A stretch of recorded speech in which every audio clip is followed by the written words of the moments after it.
One of the things that came out very clearly in the research was the need for leadership for resilience, and particularly adaptive leadership. And rather than people talking about the characteristics of leaders or leadership styles for resilience, what we heard time and time again were three things. And these are really about the kind of practice, the work of leadership in organizations. And those were direction. So the direction of the resilience, why we're doing it, what's the purpose of resilience in the organization, and alignment of activities across boundaries, across borders, across silos in the organization, and then a commitment of people to building resilience. So this notion of direction, alignment, and commitment being the work of leadership in the context of resilience was really important. And I just want to pull out a little bit about that last element, because if we want people to be committed to resilience, we need to create the psychological safety and the empowerment for them to be able to speak up about problems, to be able to take on board some of those issues and deal with them and have the expertise to do so. So I think this comes down to like ownership and responsibility for resilience as well. I think in the past, we've often seen as resilience as something that maybe sits in a technical department.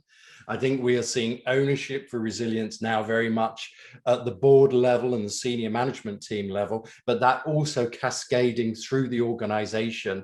So everyone feels that some responsibility and ownership for the resilience of the organization. Yeah, and I think this is, again, an important point. We talked previously about resilience being about strategic choices, and absolutely it is, and it has to be. But resilience can also be undermined by the day-to-day decisions that go on in an organization. So that point about leadership being at every level of the organization and the decisions that are taken at every level of the organization and cascading through is really important. I think the other aspect that's really important here is when we talk leadership, it wasn't just about a leader. I think in the financial services, they've gone down, we do want an accountable executive for resilience at a senior leader position who are accountable for it. But it's also then, it has to go through the board. It's about board governance process as well. So there's a lot more to leadership than just about a leader. And I think that's really clear in the report. Yeah, I agree. So we got ownership here in terms of an accountable officer and senior leadership. We've also got leadership for resilience being at all levels and ownership and people taking up their own authority to deal with emergent problems. Previously in the videos that we talked about the need for essential outcomes, and one of the other aspects that we saw in the research is where an organization identifies the essential outcomes, and there might be multiple for any organization, there's a clear ownership for that essential outcome in those organizations as well.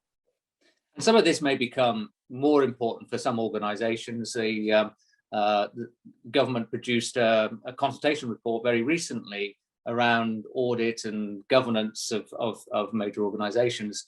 And in there, they're proposing a resilience statement that organizations have to produce as part of their reporting each year. And I think to achieve that, organizations will need to think about, how are we going to do that, and where is the ownership and the leadership in the organization that will bring that forward. It could be quite a significant sort of pull on organizations to make sure that resilience in terms of the leadership and cascaded through the organization is in place.